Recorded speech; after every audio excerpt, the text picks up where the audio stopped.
This week on Engage the Sage. Hi everyone, I'm Don Saucier. Welcome to this week's episode of Engage the Sage.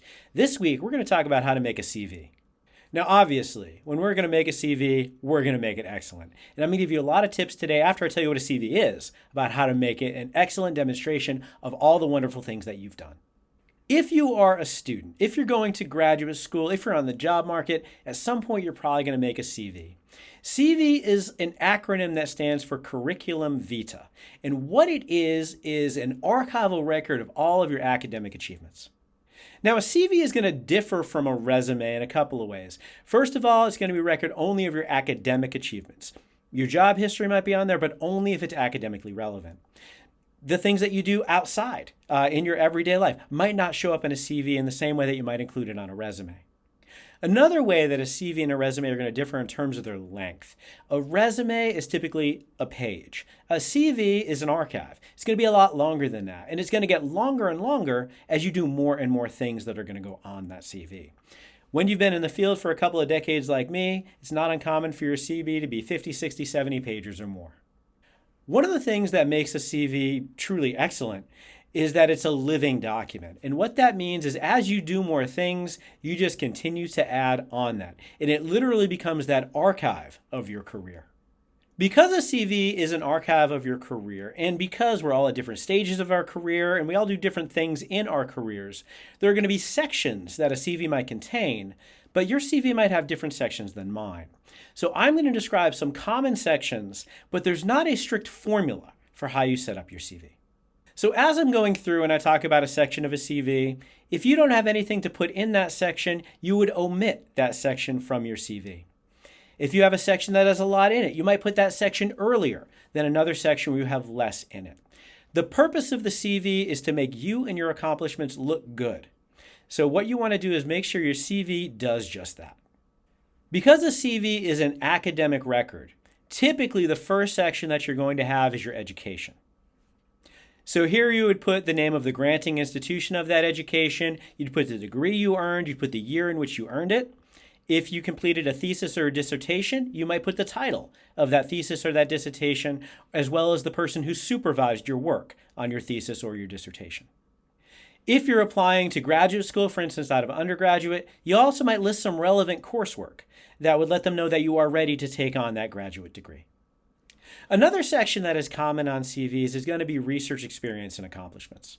Often this section is going to be divided into subsections. So some of those might be your publications. And if you have a lot of publications, that might be divided among peer-reviewed research articles versus book chapters versus books versus textbooks and those kind of things. Maybe non-peer-reviewed teaching pieces would be something you would have on there. But this is where you're going to catalog all the stuff you've written and produced for your field. When you're putting on those things, it's important to understand there's a lot of things that might be in the research pipeline at different points. So you might have things that are published. You might have things that are under review. You might have things that are in preparation. So you might want to set up your CV to indicate different sections for each of those things to let the evaluators of your CV know that you've got some stuff going on. The research section might also have subsections for grants that you've got. These might be institution level grants, local grants in your department. They might be external grants, big grants from foundations like the National Institutes of Health or the National Science Foundation. And what you'll do is you'll let them know that you put in that grant, you got this much money, you got it covered over this many years, these were the principal investigators and co-principal investigators, and this is the title. If you're earlier in your career, those grants and other awards might be things like travel awards or small research awards that were used to fund an undergraduate fellowship or maybe a thesis work. Especially for you undergraduates out there, you might indicate your research experience in terms of the labs that you've worked in. So you might indicate the semesters that you worked in that research lab, who supervised your work, and you might even include some details about the kinds of tasks that you were engaged in. Whether you designed and conducted experiments, where you collected and analyzed data, whether you were involved in presentations and publications. Another section on many of our CVs is going to be our teaching experience. And given that this is a teaching YouTube channel, I imagine that a lot of you are probably interested in documenting your teaching experience. In the past, we've done videos about how to demonstrate your teaching excellence, and a lot of things that we have in those videos, and we'll link them down below. A lot of those things in those videos described are things you would document on your CV. Here you're going to list things like the classes that you taught as instructor of record, The classes maybe you taught as a lab instructor, the classes maybe you contributed to as a teaching assistant.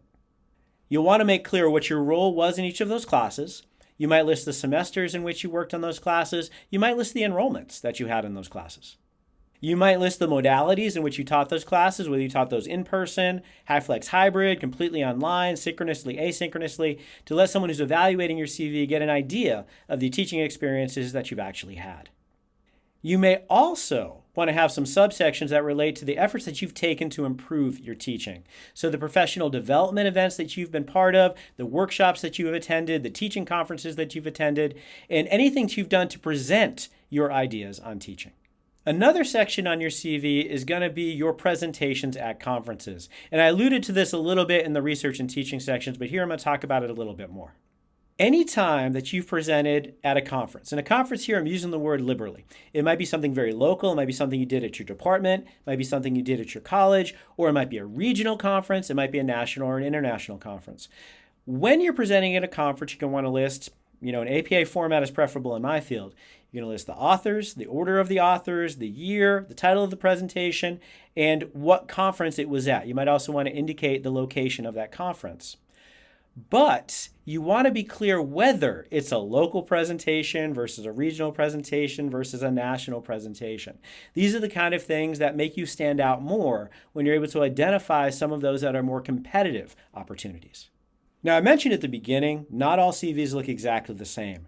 Early on, you might have one section that says conference presentations with one presentation. It might be later in your career when you've presented in a lot of different venues that you might want to divide those out. So don't feel the need to have too many sections if you don't have lots of things in those sections yet.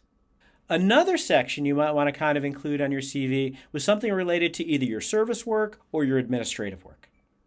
Here is where you want to document your work on committees, your contributions to academic groups, your involvement in academic honor societies and academic organizations. The key here is your involvement in these activities is to be something that does a service academically to your department, your college, or your field. What these suggest is that you are a contributor to the departments to which you belong, that you're a contributor to the field that you work in. If you're asked to peer review for a journal, you might have a section in this part called ad hoc peer reviewing or something like that, where you list the journal and the year that you reviewed for. Another section you might want to include on your CV is going to document your relevant experience. Your relevant experience is going to be experience that you've had that is going to grow the skills that are necessary for success in your field. So if you want to go into graduate school in psychology, for instance, these would be relevant experiences that grow your skills in psychology. These might include things like paid or unpaid internships. These might include some of those research experiences we were talking about. These might include some volunteer experiences. This might include some shadowing in the kind of job facilities that you want to work in. The key here is for it to be included in this section. It's not just something you did. There might be work experiences, social experiences, sports teams or organizations you're a part of that you would love and they're awesome. But if they're not relevant for growing your skills in that field, they probably wouldn't get included here. To help people understand the relevance of the experience, again, at least early on when you're building your CV without that many experiences, letting people know with some descriptions about what skills you grew in those experiences is going to be helpful. Another section you might want to include in your CV is going to be related to honors and awards. If you want some scholarships, put them here. Teaching awards, absolutely. Research awards, definitely. That 7th grade participation trophy, probably not. So again, the important point when we're thinking about what goes on the CV is got to be professionally relevant. It's got to be relevant to what I'm using the CV for in terms of getting an award, a job, a position, acceptance into grad school, whatever. To paraphrase Johnny Cochran, if it doesn't fit, you must omit.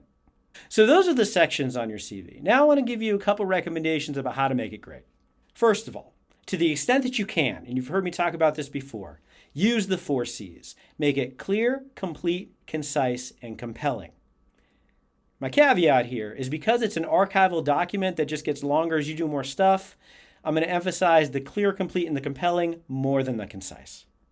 Another recommendation, make sure the CV makes you look good. If you have a section that I've talked about and you don't have anything to put in that section, leave that section out. Don't ever embellish. Don't ever make it look like you're desperate to have an experience promote you as something you're not. Keep it realistic on your accomplishments, on your achievements, and make the CV show you as good as you are right now. Don't try to be someone else. Make your CV show how good you are right now.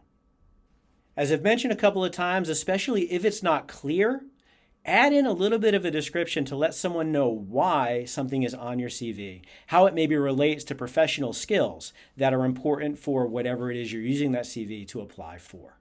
Another bit of advice is focus on the content of your CV, maybe a little bit less on the style. I've seen some people spend a lot of time making their CVs look visually beautiful, but if they don't have a lot of achievements and accomplishments on there, it's just not that impressive. So focus on what your CV contains, less than how it looks. I've mentioned a couple of times that a CV is an archive. It's going to be something that documents all of your academic achievements. That doesn't mean, though, that you'll give everyone your archival CV. You might find that a particular teaching award or research opportunity is going to focus more on some aspects of your CV than others. You might truncate and streamline your CV for that opportunity. But I highly recommend you always keep a complete archive of all of that records of your academic accomplishments. Another recommendation, and hopefully this one goes without saying, get feedback from people you trust. Get feedback from your mentors about your CV. Ask them how that CV can make you look even better in non-embellishing ways. One of the things that I love about CVs is they provide that awesome record of the stuff that we've done. I even talked recently with my graduate students that if you're ever kind of experiencing that imposter phenomenon, you're ever having that situation where you're thinking, maybe I'm not as good as I should be, maybe people are going to find out, kick me out of grad school, look at your CV and use it as a reminder of all of your accomplishments. Use it to support yourself when you need a little bit of an ego boost. Also, though, let your CV be an accurate indicator of where you are right now. If you're looking through that CV and you're thinking, hey, I want to apply for an academic job, look at that CV objectively and see if there are sections that need to kind of be boosted up a little bit for you to be competitive for that academic job. One of the things that I do with my graduate students is every semester, we go through their CVs collectively in our lab group, and we look to see what people can be working on to make themselves more competitive for the goals that they have in mind for themselves. CV is a great way to say, hey, it looks like the publications are going fine, maybe a little bit more teaching experience or vice versa. It's a great way to see where you are in an objective way. So I think CVs can both be informational and inspirational for helping you decide how you want to spend your time. And in reality, if you're thinking about devoting a lot of time to something that will not show up on your CV, you might want to reconsider that decision. So today you heard me talk about CVs. You've heard me talk about some of the common sections on there, the kind of things to include, and the kind of things that I would probably not include. You heard me talk about some recommendations for how to make CVs really demonstrate you well for the opportunities you're using your CVs to apply for. But especially if you're an undergraduate student, someone earlier in your career may be watching this, you might put your CV together and realize it doesn't have a whole lot on it yet. We all were there. Your academic heroes, your mentors, people who have those super long CVs with lots of wonderful accomplishments. First time they created theirs, they probably didn't have much on it either. So understand that this is a living document that grows as your accomplishments and achievements grow. And it's really awesome to use as a motivational tool to document and to achieve academic success. As someone who mentors students, one of the most fulfilling things that I see is my students' CVs grow over time. And it's a really good way to see something to show for all the work that we do together. So I hope today you learned about how to make an excellent CV. In the comments below, I would love to hear your tips for how to make excellent CVs. And as always, if you have any questions, don't be afraid to ask. Thank you for watching this week's episode of Engage the Sage. Please like, subscribe, sign up for notifications, share us on social media, and we'll see you next time on Engage the Sage.